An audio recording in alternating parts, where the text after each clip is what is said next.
In an empire where power and blood reign supreme, a queen is about to make a decision that will shake the world to its core. 100 young men filled with beauty and youth are about to give their lives in exchange for power and the throne. But what are they truly sacrificing in the process? Shamuramat, willing to sacrifice everything for her dynasty and power, is about to take a step that will test the very limits of her soul. How far will she go to secure her throne? In a world where even a woman can shed her morality and soul for power, will she emerge victorious, or will her ambition destroy her from within? As you watch, one question will haunt your mind. Will Shamuramat's decision save her empire, or will her pride and thirst for power become the greatest sacrifice of all? Deep within the heart of Assyria, one night, a queen is about to make a decision that will shake the very foundations of her empire. In the shadow of a crumbling dynasty, one woman, driven by her own strength and fear, is about to carve her name into history. This is no simple tale of conquest or power. This is the story of a ruler willing to sacrifice everything: her soul, her morality, and perhaps even the gods themselves. The year is 810 BCE. Shamuramat, the powerful queen of Assyria, stands at the helm of an empire on the brink of collapse. The Assyrian Empire, once the most powerful and feared in the known world, is now headed toward its final downfall. King Shamshi-Adad-V has passed away, and his young son, Adad-Nirri III, is only 10 years old and ill-prepared to rule. He lacks the power to command the respect of the empire's warriors and nobles, who seek to exploit the vacuum of power. If his reign isn't protected, this great empire will fall within a short time. The noblemen, soldiers, and priests, those who once bowed before the king, are now questioning the legitimacy of Shamuramat's rule. To them, she is merely a woman, unable to govern the empire built by men. In a society where leadership is tied to strength and the favor of the gods, Shamuramat's position is in jeopardy. Every decision she makes is scrutinized, and every step she takes is questioned. But Shamuramat is no ordinary queen. With her sharp intellect and cunning nature, she understands that power in Assyria is not just about military strength, it is about the will of the gods. In a world where divine favor decides who rules, Shamuramat knows that political skill alone won't be enough to save her. She needs more than just strategy. She needs a miracle. In the solitude of her chambers, surrounded by a trusted few, Shamuramat formulates a plan so dark, so audacious, that even her most loyal advisors would shudder at the thought. But she is resolute. Her son's future is at stake, and she is willing to do whatever it takes to ensure that the throne remains in their bloodline. Her plan, however, involves an ancient and forbidden ritual, one that demands human sacrifice. It is an act that had long been abandoned but is now resurfacing in the darkest corners of Shamuramat's mind. With her increasing desperation, she begins to see the ancient power of the gods, who have always demanded blood, as the key to securing her son's future. She will give them the blood of the purest to ensure their favor. The preparations begin in secret. Shamuramat sends her trusted agents to acquire what she needs: 100 young men handpicked for their beauty, youth, and strength. These men will serve as offerings, the price she must pay to the gods to ensure her dynasty's survival. But there remains one question in her mind: what will the true cost of this sacrifice be? Will she be able to control the power she is about to unleash? But who will she choose as her offering? And how far is she willing to go to secure her dynasty? As Shamuramat's mind races, 100 young men are about to be drawn into her web. Who are they and what fate awaits them? As her dark plan begins to unfold, the queen's desperate gamble is set into motion, leaving bloodstains on the very walls of her palace. The streets of the Assyrian capital are alive with rumors, but none are as chilling as the whispered stories of 100 young men brought into the queen's service. Handpicked, their faces untouched by the hardships of life, their bodies perfect and unblemished. Why would the queen demand such men? What is their true purpose? Within days of Shamuramat's decision, the first signs of her sinister plan begin to unfold. A strange and alarming order is issued from the palace. 100 young men, handsome, healthy, and of noble birth, are to be gathered from the far corners of the empire. These aren't soldiers, slaves, or ordinary servants. They are no common men. They are chosen specifically for their physical beauty and purity, their bodies untouched by hardship, their skin and faces without a blemish. Word spreads that they are to serve the queen, but in what capacity? As they arrive at the palace, the young men are escorted with great ceremony and housed in the finest quarters, treated as royalty. They are fed the richest foods, bathed in exotic oils, and given the finest garments. Every comfort is provided to them, and they are treated with a respect that any king would envy. They are told that their purpose is sacred, but no one, not even they, knows the full extent of the role they are about to play in the queen's grand design.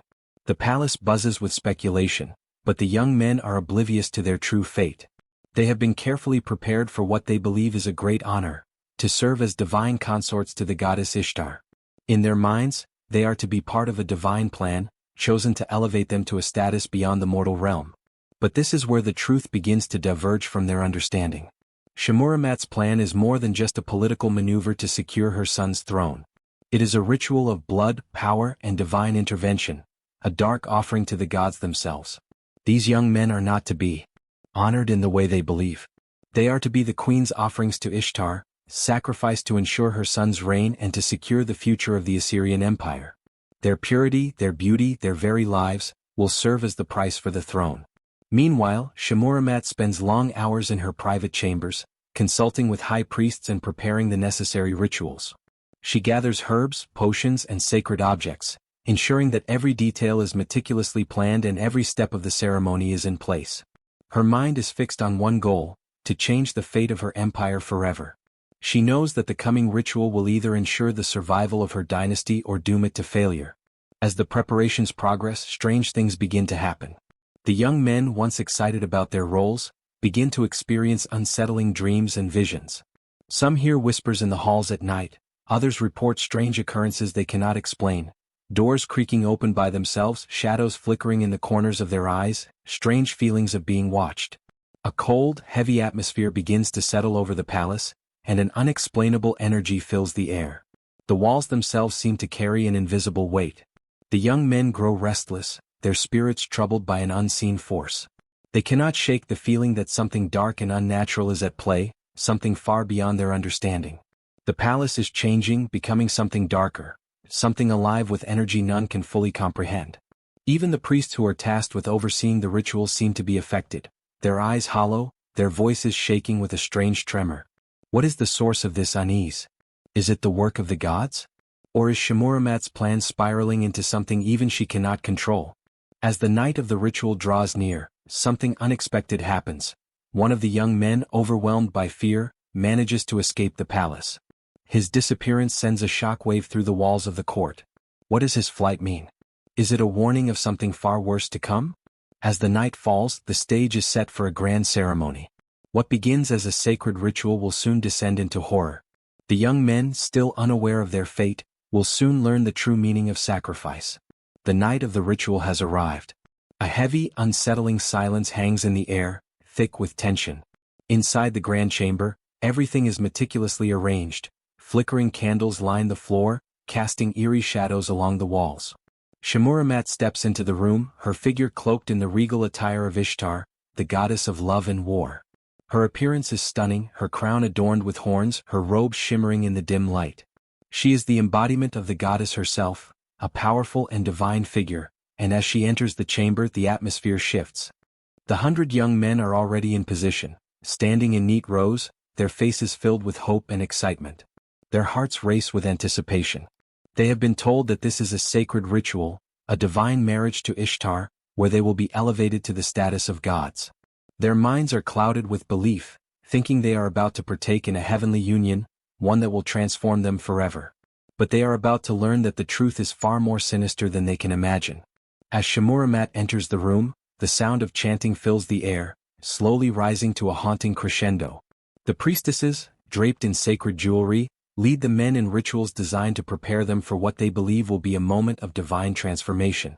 Golden goblets filled with wine are offered to each young man, the liquid laced with powerful hallucinogens. The young men drink eagerly, their senses clouded by the drugged wine, believing they are entering a divine state. They have no idea that they are being led into a nightmare. The drug begins to take effect. Their limbs grow heavy, their vision blurs, and their minds begin to slip into a world of illusions. They feel as though they are being lifted into a realm of gods, where everything is sacred. But soon, an unsettling sense of dread begins to creep into their thoughts. A darkness they cannot explain seems to settle in the room, and their excitement begins to wane, replaced by confusion and fear. Shamuramat, now fully immersed in the role of a high priestess, stands at the center of the chamber, watching over the ritual with cold, calculated precision. She observes the young men disoriented and drugged as they fall to their knees, their minds slipping deeper into a haze. What they don't realize is that they are not entering a divine realm, they are about to step into a world of death. The ritual, designed to honor Ishtar, has one ultimate goal: to ensure Shamuramat's reign. The young men are not here to be transformed into gods. They are here to serve as offerings, sacrifices to the goddess in exchange for divine favor. And Shamuramat will stop at nothing to secure her son's throne. As the first of the young men collapses to the ground, blood staining the cold marble floors, the true horror of the situation becomes undeniable. This is not a sacred union. This is a massacre. Shamuramat, with ruthless efficiency, begins to oversee the execution of each man, one by one. The air is thick with the metallic scent of blood as the young men are systematically dispatched. The sacred ceremony transforms into something far more unholy, as the line between religion and murder blurs beyond recognition. The priestesses move swiftly, their hands stained with blood, their chants growing louder, but their voices are now hollow. The illusion of a divine ritual crumbles, replaced by a brutal reality.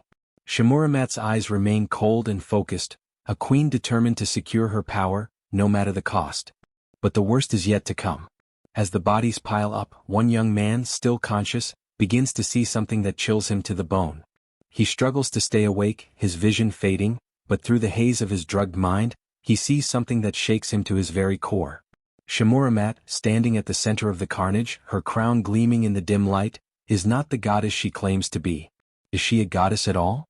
Or is there something far darker at play here, something that even Shamuramat cannot control? What is truly driving her to commit such horrors? As his vision fades, he realizes that what happens next may be the last thing he ever witnesses. With the ritual complete and the bodies of the young men lying lifeless on the cold floors, Shamuramat's power is solidified. But at what cost? The queen's transformation is far from over, and her rule will forever be changed by the blood spilled that night. As the ritual draws to a close, the grand chamber is steeped in blood, the air thick with the stench of death.